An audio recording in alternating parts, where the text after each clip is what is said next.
ജോഷില കൂടി നമ്മളോടൊപ്പം ചേരുകയാണ് ക്യാമ്പിൽ നിന്ന്. ജോഷില, ക്യാമ്പിൽ അവർക്കിപ്പോൾ അവർ ഏറ്റവും സുരക്ഷിതരായി നിൽക്കുകയാണ്. പക്ഷേ അവരുടെ ഉള്ളു നിറയെ അവരുടെ ഉറ്റവരെക്കുറിച്ചുള്ള ചിന്തകൾ തന്നെയാണ്. കാരണം ഇപ്പോൾ നേരത്തെ സംസാരിച്ചപ്പോൾ നമ്മളോട് ആളുകൾ പറഞ്ഞതുപോലെ അവരുടെ കൂടെ ഉണ്ടായിരുന്ന പലരും ഇപ്പോൾ ഇല്ല, പലരെയും കാണാതായിട്ടുണ്ട്, അവരെക്കുറിച്ച് വിവരമില്ല. ഇനിയിപ്പോൾ അവരെ ജീവനോടെ കിട്ടുമോ എന്നൊരു പ്രതീക്ഷ സംസാരിക്കുമ്പോൾ അവരുടെ വാക്കുകളിലുമില്ല. ശരീരമെങ്കിലും കിട്ടിയാൽ മതി എന്നാണ് അവർ പറയുന്നത്. ഏറ്റവും സങ്കടകരമായ കാര്യമാണ്. മനുഷ്യർ, കുടുംബാംഗങ്ങളെ അടക്കം നഷ്ടപ്പെട്ടു പോയവർ അവരുടെ ദുഃഖത്തിൻ്റെ മുഖത്ത് നിൽക്കുന്നത്.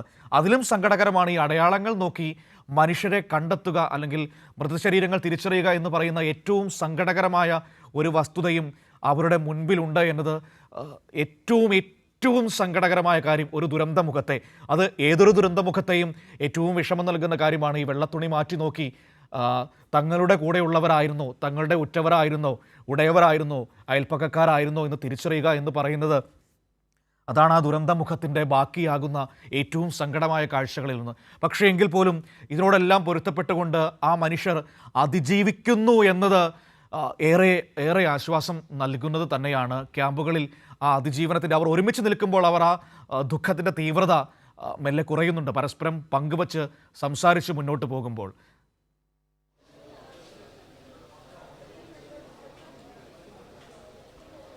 തീർച്ചയായും മനു, ഞാൻ നേരത്തെ തന്നെ സംസാരിച്ചതാണ് അവരോട്.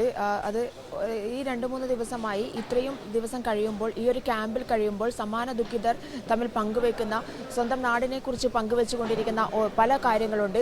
അതവർക്ക് ഏറെ ആശ്വാസം നൽകുന്നുണ്ട് എന്നുള്ളതാണ്. അതുകൊണ്ട് തന്നെ ആ ഒരു ദുരന്ത മുഖത്തിൻ്റെ ഒരു ഭീതിയും അതുപോലെ തന്നെ വിഷമവും എല്ലാം അവരിൽ നിന്ന് പതുക്കെ മാറിക്കൊണ്ടിരിക്കുന്നു എന്നുള്ളതാണ് നമുക്ക് മനസ്സിലാക്കാൻ സാധിച്ചിട്ടുള്ളത്. അതുകൊണ്ട് തന്നെ അവരെ വീണ്ടും അത് ഓർമ്മിപ്പിക്കുക എന്നുള്ളത് അത്ര സുഖകരമായ കാര്യമല്ല എന്നുള്ളതാണ്. അതേസമയം തന്നെ നമുക്ക് ക്യാമ്പിലെ പ്രവർത്തനങ്ങളെ കുറിച്ച് പറയാം. ക്യാമ്പിൽ വളരെ സജീവമായി രാവിലത്തെ ചായ മുതൽ എല്ലാ കാര്യങ്ങളും കൃത്യമായി നടക്കുന്നുണ്ട്. നമുക്ക് ക്യാമ്പിലുള്ള ആളുകളോട് തന്നെ ചോദിക്കാം അതുമായി ബന്ധപ്പെട്ട്. ക്യാമ്പിലെ അവസ്ഥ എങ്ങനെയാണ്? എന്തുണ്ട്? ക്യാമ്പിൽ കുഴപ്പമൊന്നുമില്ല. ക്യാമ്പിൽ എല്ലാ സൗകര്യങ്ങളുണ്ട്, ഭക്ഷണങ്ങളുണ്ട്, എല്ലാം ഉണ്ട്. അവർ നല്ല ആക്റ്റീവായിട്ട് പ്രവർത്തിക്കുന്നുണ്ട്. ക്യാമ്പ് കുഴപ്പമൊന്നുമില്ല. മറ്റു കാര്യം എന്ന് പറഞ്ഞു കഴിഞ്ഞാൽ ഫ്ലഡ് ഉണ്ടായ സമയത്ത് എന്ന് പറഞ്ഞു കഴിഞ്ഞാൽ, എൻ്റെ പേര് ഷെഹർബാൻ എന്നാണ്.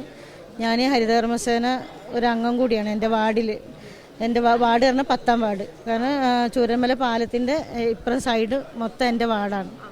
അത് ഞാൻ എല്ലാ മാസവും അവരെ കാണുന്നത്, അവരോട് സംസാരിക്കുന്നത്, അവരെ വീട്ടിൽ പോയി ഭക്ഷണം കഴിക്കുന്നത് എല്ലാമാണ്. കാരണം നമ്മൾ പ്ലാസ്റ്റിക് എടുക്കാൻ പോകുമ്പോൾ എൻ്റെ വാർഡ് പറഞ്ഞാൽ അത്ര ആളുകളെല്ലാവരും നമ്മളോട് അത്ര സപ്പോർട്ടിങ് ഉള്ള ഒരു വാർഡാണ്. ഞാൻ NREGൻ്റെ മാറ്റും കൂടിയാണ്.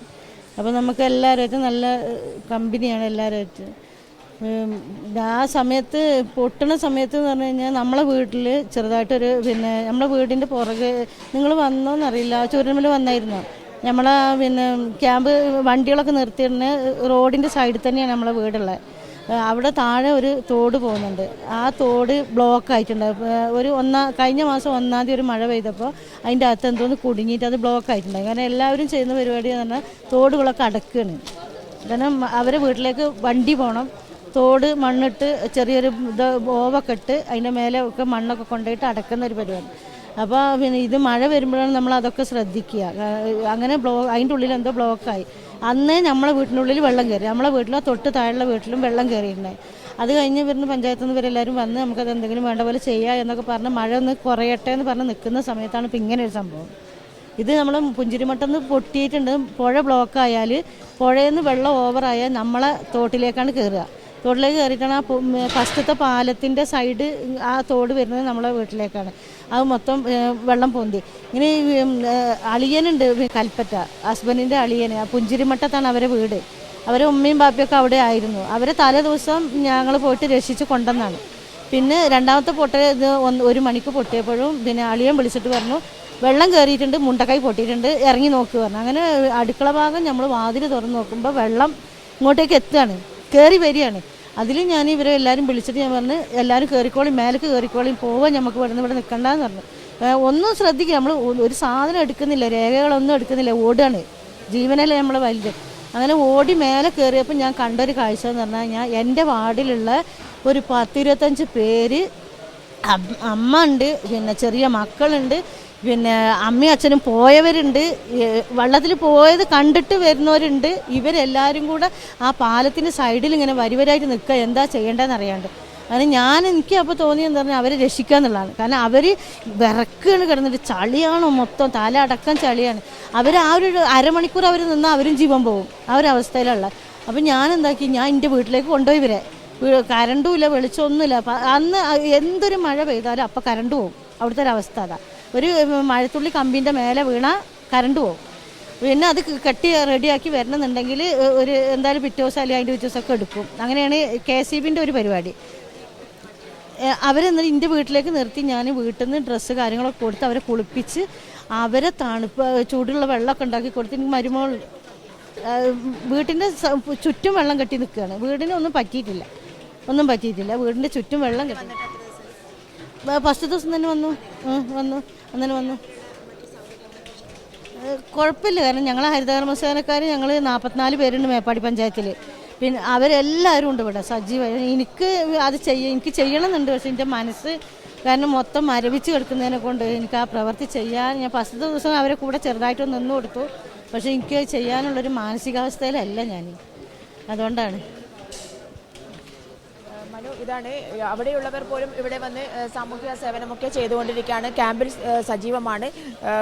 പലരും ക്യാമ്പുകളിലേക്ക് കുടിയേറി പാർക്കേണ്ട സ്ഥിതി വന്നത് വീടുകൾ വെള്ളം കയറിയ താഴെ ഭാഗത്തുള്ള ആളുകളാണ്. ക്യാമ്പ് വളരെ സജീവമാണ്.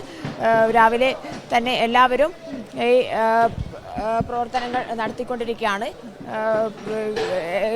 എല്ലാവരും, സന്നദ്ധ സംഘടനകളും അതുപോലെ തന്നെ സർക്കാർ ഉദ്യോഗസ്ഥന്മാരും എല്ലാവരും രാവിലെ തന്നെ അതിരാവിലെ തന്നെ എത്തി ക്യാമ്പിലുള്ളവർക്ക് സജീവമായി തന്നെ ക്യാമ്പുകളിൽ പ്രിയപ്പെട്ടവർക്ക് ആശ്വാസമായി എന്ത് സഹായങ്ങൾക്കും കൂടെ നിൽക്കുന്നതല്ലേ?